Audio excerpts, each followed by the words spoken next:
Chapter 11 and 65 is in the books, and we're getting ready to say goodbye to one of the greatest characters to ever exist in One Piece, and that is Xebec. So before we get into that, make sure to like this video, subscribe to my channel if you like daily One Piece content, because I'm sure you fall in love with this channel. I'm here every day doing hints, leaks, spoilers, chapter reviews, reading your hot takes, whatever. I'll be here every day and I'll make sure to pop up on your feed, and let's get into the chapter review. The chapter is without a doubt a 10 out of 10 chapter.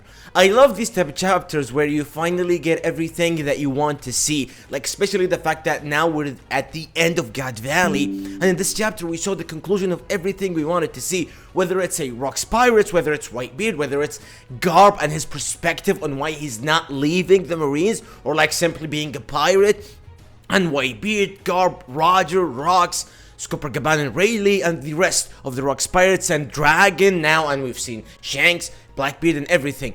I love these type of chapters because these type of chapters are the ones that simply answers all your questions that you're thinking of about God Valley, and especially that the narrator said it in this chapter that the mystery of the God Valley has been solved to us readers. Right now we know simply everything we wanted to know in God Valley. So we start at the end. Roger and Garp realize that there's no point of them attacking Rocks because his haki is stronger or bigger, and he's simply gonna cancel their haki. They were using armor and haki with their attacks until Roger realized that they have to use advanced Conqueror's haki with their attacks at the maximum power so they can be able to defeat Rocks Xebec. And they do realize that there's a risk in that because they simply went all out. If it fails, Roger and Garp are dead. At that moment where Roger and Garp simply sacrificed it all for the sake of killing or defeating Rocks Xebec. And not only that, what makes this chapter so sad is that the fact that they do realize that this is not Rocks Xebec. This is some transformation, evilish look of Rocks Xebec, and they do realize that he's not that guy, and he doesn't want that. He was crying, man, and even Roger was crying. He felt sorry before the final attack. Roger was crying. He didn't want to defeat Rocks with this look of Rocks, with this form of Rocks. This is not Rocks. They do realize that this is not Rocks, but they do have to kill him. They do have to defeat him. Because if not, this form of Rocks is gonna kill everybody on this freaking island. And in the final page where they use their attacks, their new named attacks, which we've never seen before, and they simply went all out with their advanced Conqueror's haki, and at the end of this chapter, Rocks Xebec is defeated. The world government sought to conceal the incident in this entirety. However, the group under Rocks Xebec was an organization of chaos that shaped an era. The collapse of the Rocks Pirates shook the world when its defined echoes, and this is the end of the chapter, where we simply see, probably in chapter 11 and 66, in 2 weeks, at the beginning of the chapter, we're gonna see Rocks Xebec lying down, being defeated. And this is the end of Rocks Xebec. This is the end of one of the greatest characters to ever exist in One Piece history. And this is it for Rocks. He got Domi Reversite. Roger and Garp killed him. And this is it. And Sengoku was right all along. He didn't lie. He told us the truth about God Valley. And guess what? We see Roger and Garp making a once-in-a-lifetime alliance to defeat this demon in Rocks Xebec. And the fact that Garp used an attack that is similar to Catalingam, bro, this is amazing. Like, Infinitum Explosion, yes, but it was kinda a Catalingam, bro. This is absolutely amazing. This is what I love about God Valley, or the time we get into a certain flashback. The idea that some things that happens in the past that connects into the present time of One Piece is just amazing. This is what I love about One Piece, bro. Especially the fact that we see like some devil fruits users in the past that is similar to the present time. Like for example, Eustace Kid with Captain Joan, and Mr. Fife with Ganzoi, and in this chapter perhaps Pirona or something. This is amazing. This is what I love, bro, about One Piece. And once we go in the flashbacks, it's the connection Oda makes with certain like characters in the past and certain characters in the present time. It's just amazing in my opinion. The chapter starts where we left off the previous chapter, where Rocks was heading to fight Roger, and Roger blocked it with advanced Conqueror's haki, so Garp jumped and punched the hell out of Rocks with advanced Conqueror's haki in his nose.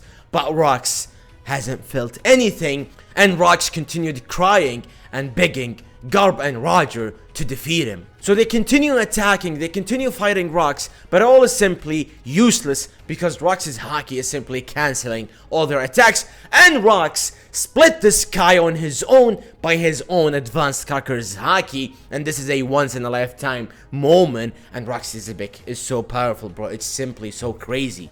And in this moment, we see the Marines and the Roger Pirates are worried about Rox and Garb, and they're telling him that you gotta come with us in here. And then Garb and Roger simply said that we will definitely come back.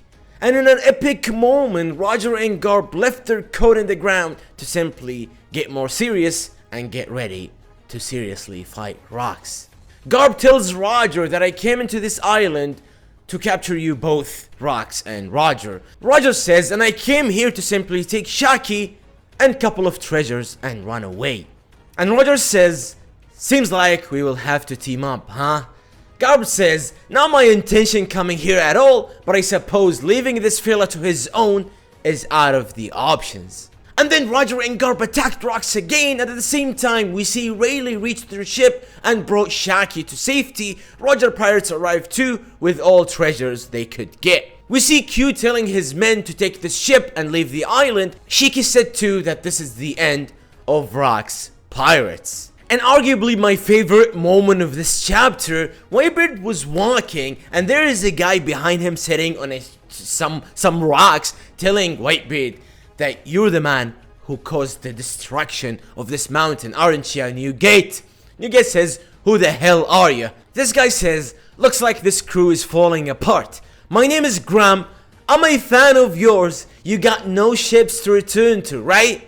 Work with me, Newgate. Hologram jumped to walk with Whitebeard, but Whitebeard simply said, sounds like a pain, get lost. While they were walking together, so apparently this is the time where, dude, this is so poetic.